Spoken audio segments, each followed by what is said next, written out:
नमस्कार, आप सुन रहे हैं प्रदेश की खास खबरें सुजस आवाज राजस्थान के साथ।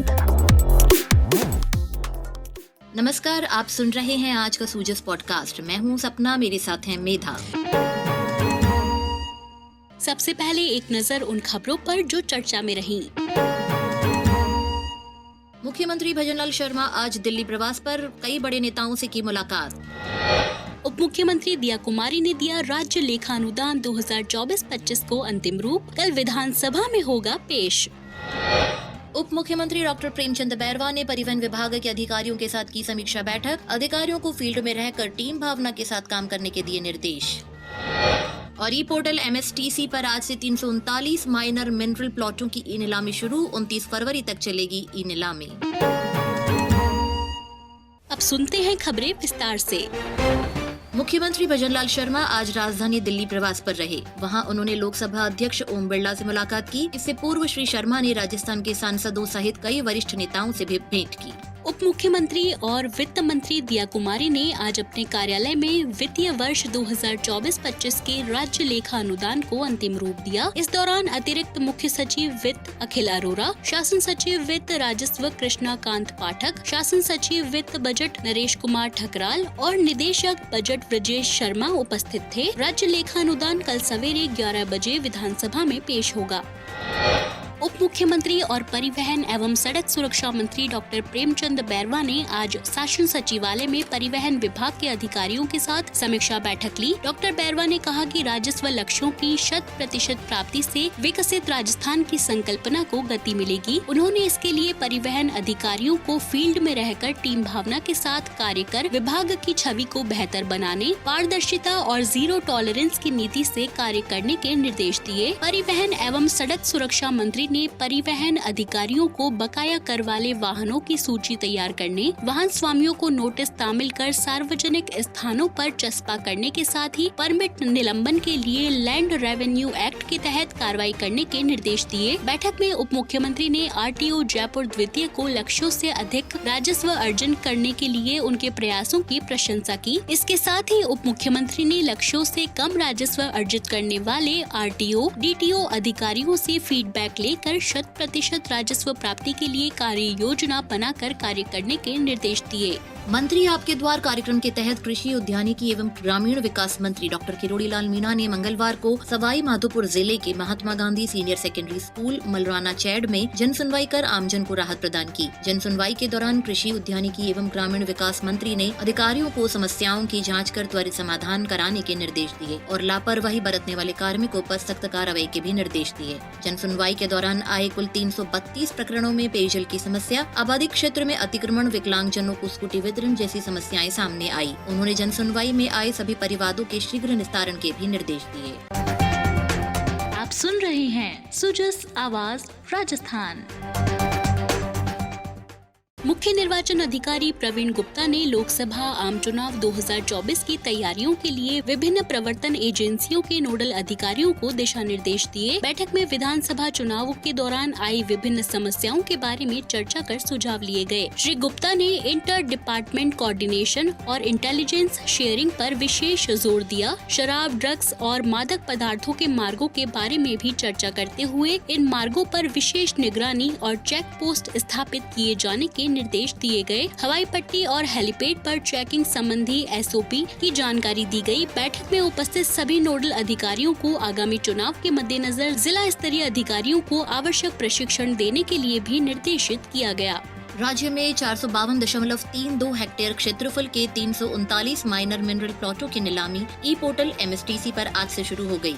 निदेशक माइंस और भू विज्ञान डॉक्टर प्रज्ञा केवल रमानी ने बताया कि इसमें 63 हेक्टेयर क्षेत्रफल के 131 प्लॉटों की क्वारी लाइसेंस के लिए ई नीलामी होगी।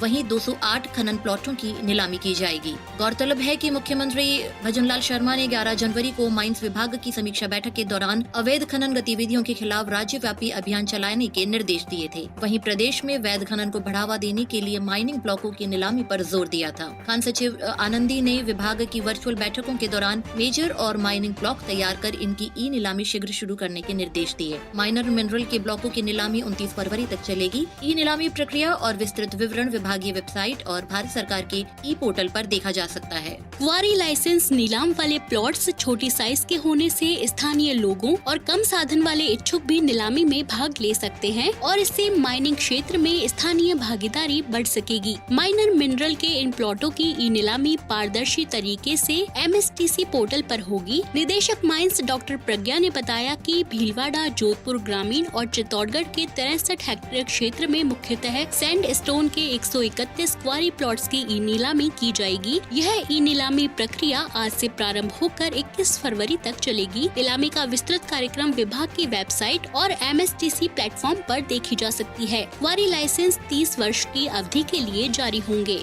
राज्य सरकार की किसानों के लिए चलाई जा रही योजनाओं की जानकारी और आवेदन राज किसान सुविधा पोर्टल से कर सकते हैं। पोर्टल से आवेदन की प्रक्रिया को और भी सरल बनाया गया है। साथ ही इस पोर्टल पर आवेदन की पेपरलेस कार्य प्रणाली को अपनाया गया है ताकि समय की बचत हो और कार्य में पारदर्शिता आए। कृषि आयुक्त श्री कन्हैया लाल स्वामी ने बताया कि ये एक क्रांतिकारी परिवर्तन साबित हो रहा है, जिससे किसानों को न तो फाइल जमा करवाने के लिए दफ्तर जाना पड़ता है और न ही आवेदन की स्थिति का पता लगाने के लिए चक्कर काटने पड़ते हैं। पोर्टल के तहत अब आवेदनों पर ऑनलाइन निगरानी रखी जा सकती है। किसान साथी पोर्टल की सहायता से कृषक जनाधार से आवेदन कर कृषि, उद्यानिकी, पशुपालन और कृषि विपणन से संबंधित योजनाओं का लाभ उठा सकते हैं। उन्होंने बताया कि अब तक लगभग 12 लाख से अधिक किसान इस पोर्टल का उपयोग कर चुके हैं। किसानों को राहत पहुंचाने और उनके कार्य में सरलता और सुगमता लाने में किसान साथी पोर्टल कारगर सिद्ध हो रहा है। अब तक लगभग 3 लाख से अधिक किसानों को 1600 करोड़ रुपए प्रत्यक्ष लाभ हस्तांतरण DBT के माध्यम से प्रदान किए जा चुके हैं। किसान साथी पोर्टल के माध्यम से बीज, उर्वरक और कीटनाशी के लाइसेंस भी जारी करने की सुविधा प्रदान की गई है। राष्ट्रीय अल्पसंख्यक आयोग की सदस्य सैयद शहजादी ने मंगलवार को अल्पसंख्यकों के कल्याण के लिए प्रधानमंत्री के 15 सूत्रीय कार्यक्रम के संबंध में संबंधित विभाग के अधिकारियों की राज्य स्तरीय समीक्षा बैठक ली। उन्होंने अल्पसंख्यकों के लिए शिक्षा के अवसर को बढ़ावा देने जैसे एकीकृत बाल विकास सेवाओं की समुचित उपलब्धता कराने के संबंध में चर्चा की। उन्होंने कहा कि अध्यापक और अधिकारी आसपास के क्षेत्रों में जन जागरूकता अभियान चलाकर बच्चों को शिक्षित करें, जिससे कोई भी छात्र और छात्रा शिक्षा से वंचित न रहे। अल्पसंख्यकों को मुख्य धारा में लाने में शिक्षा का पहला और महत्वपूर्ण कदम है। केंद्र और राज्य सरकार से संचालित लाभार्थी परक योजनाओं का सर्वाधिक लाभ अल्पसंख्यक समाज को प्राप्त हो, ये हमें सुनिश्चित करना है। देश के प्रधानमंत्री अल्पसंख्यकों को समाज की मुख्य धारा में लाना चाहते हैं। उन्होंने कहा कि नारी शक्ति वंदन अधिनियम के जरिए भी मुस्लिम समाज को एक नई दिशा प्राप्त होगी। राजस्थान लोक सेवा आयोग की कनिष्ठ विधि अधिकारी विधि एवं विधिक कार्य विभाग भर्ती 2023 के पदों के लिए साक्षात्कार का प्रथम चरण 27 फरवरी से 29 फरवरी तक आयोजित किया जाएगा। अभ्यर्थियों के साक्षात्कार पत्र आयोग की वेबसाइट पर यथा समय अपलोड कर दिए जाएंगे। आयोग सचिव ने बताया कि प्रथम चरण में 108 अभ्यर्थियों के साक्षात्कार का आयोजन निर्धारित कार्यक्रमानुसार किया जाएगा। वहीं पशु चिकित्सा अधिकारी पशुपालन विभाग भर्ती 2019 के पदों के लिए साक्षात्कार का 10वां चरण 12 फरवरी से 29 फरवरी तक आयोजित किया जाएगा। आयोग सचिव ने बताया कि 10वें चरण में 378 अभ्यर्थियों के साक्षात्कार का आयोजन निर्धारित कार्यक्रम के अनुसार किया जाएगा। राजस्थान लोक सेवा आयोग ने 3 विभिन्न प्रतियोगी परीक्षाओं की प्रस्तावित परीक्षा तिथि भी जारी की है। विस्तृत सूचना आयोग की वेबसाइट पर उपलब्ध है। आयोग सचिव ने बताया कि प्रोग्रामर सूचना प्रौद्योगिकी एवं संचार विभाग प्रतियोगी परीक्षा 2024 का आयोजन 27 अक्टूबर 2024 को किया जाना प्रस्तावित है। संस्कृत शिक्षा विभाग के पदों के लिए प्राध्यापक विद्यालय प्रतियोगी परीक्षा 2024 का आयोजन 17 नवंबर से 21 नवंबर 2024 तक और वरिष्ठ अध्यापक प्रतियोगी परीक्षा 2024 का आयोजन 28 दिसंबर से 31 दिसंबर 2024 तक किया जाना प्रस्तावित है। और अब सुनते हैं प्रधानमंत्री सूर्योदय योजना के बारे में।